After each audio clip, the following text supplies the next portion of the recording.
Meron akong kwento sa inyo. One time I came to Manila and there was this boy, when he saw me, he started to run towards me. Very, very excited. Itong bata na 'to graduated from our summer training event na tawag Reboot. It is a values formation training for young adults. Sabi nung bata sa akin, "Tito, dami kong blessing. Dami kong regalo galing sa magulang ko." Sabi ko, "Bakit? Ano nangyari?" Sabi niya, "Kasi inisahan ko sila, eh. I obeyed maski ayaw ko." So natawa lang ako. But let me explain to you ano sinasabi nung bata. Many years ago, we used to run a summer camp for young adults na tawag Reboot sa foundation namin noon sa Similya sa Kinabuhi.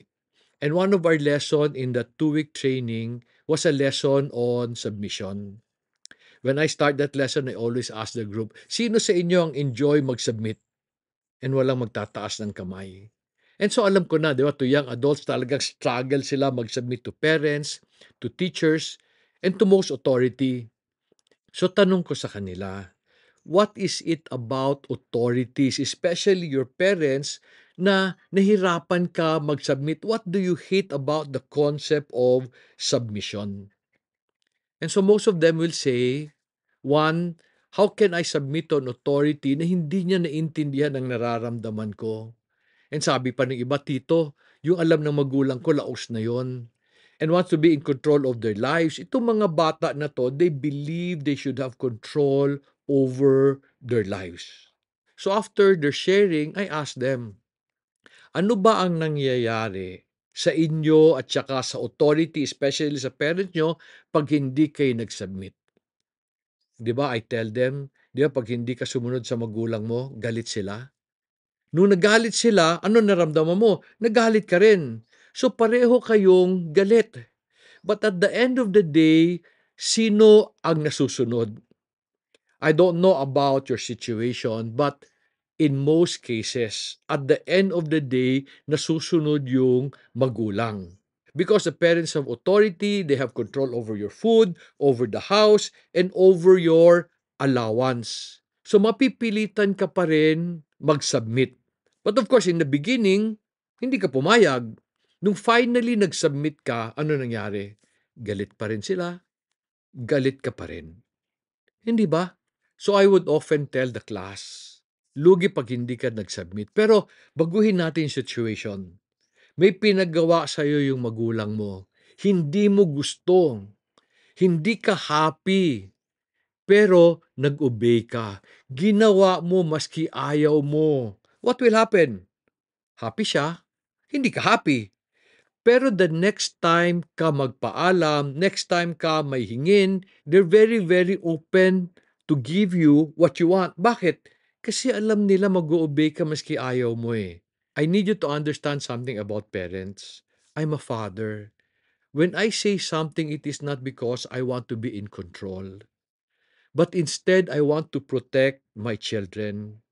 The reason I say what I say is because natatakot ako na may mangyari sa kanila. But then of course you'd say, no, but why can't you trust me? You see, trust is something you earn by doing what is right over time. And most parents would insist on what they want only because they're afraid na masaktan ka. Pero sasabihin mo sa akin, no, Tito, hindi naman nila alam kung ano na ang panahon today. Totoo yun, most parents do not understand. And yung alam nila, laos na yun. However, parents have wisdom. Alam nila kung ano ang posibleng mangyari kasi dinaanan na nila yon. However, if a child is obedient, parents are quick to bless. Parents are quick to listen. So sabi ko dun sa klase namin, alam nyo, ito na lang ang gawin natin. Isahan na lang natin ang mga magulang natin. So na-shock sila. Paano natin isahan? Pag may sinabi sila, ayaw mo, mag-obey ka na lang maski ayaw mo kasi happy sila. When happy sila, the next time ka magpaalam, the next time ka may sasabihin, they're quick to listen and they are quick to give.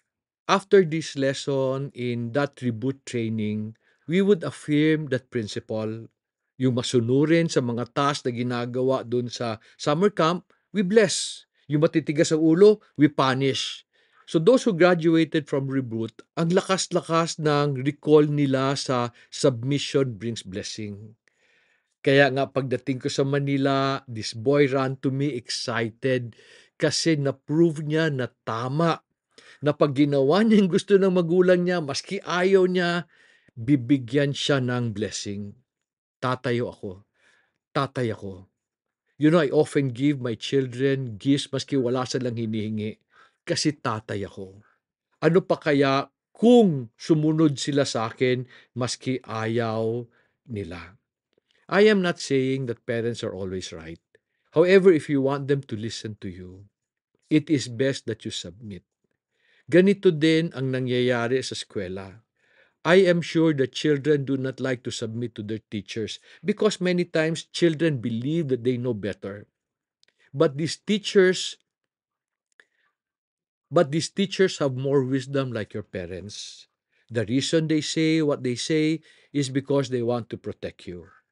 Alam mo ako, I am always concerned to children who does not know how to submit. Kasi pag nagtrabaho na sila, dala-dala nila yung attitude na yon. Do you know that even at work, submission brings blessing? What do I mean?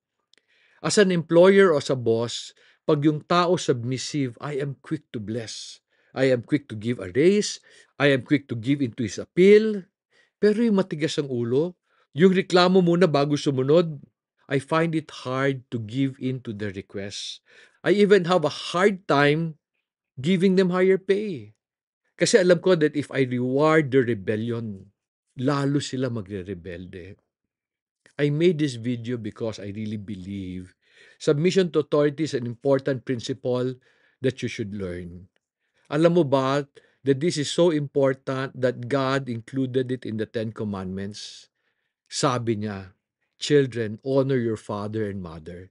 And then it said, then you will live a long life in the land that I will give you. It is the only commandment that has a promise. Kasi importante kay God na mag-submit ka. Pero it is not for the sake of authority. It is for your sake and for your blessing. If you're a child, sana natulungan kita maintindihan na submitting to parents is good and it will protect you. If you are an employee, a worker, sana naintindihan mo that submission to authority will bring you favor and increase your blessing. Sana natulungan kita sa video na to. Pag natulungan kita, i-share mo sa mga taong kailangan nila intindihin that in order to attract blessings, they need to have the humility to submit. And lastly, sana you will like this video and subscribe to my channel so that the algorithm of YouTube can attract more people to this video and matulungan natin ng mas marami.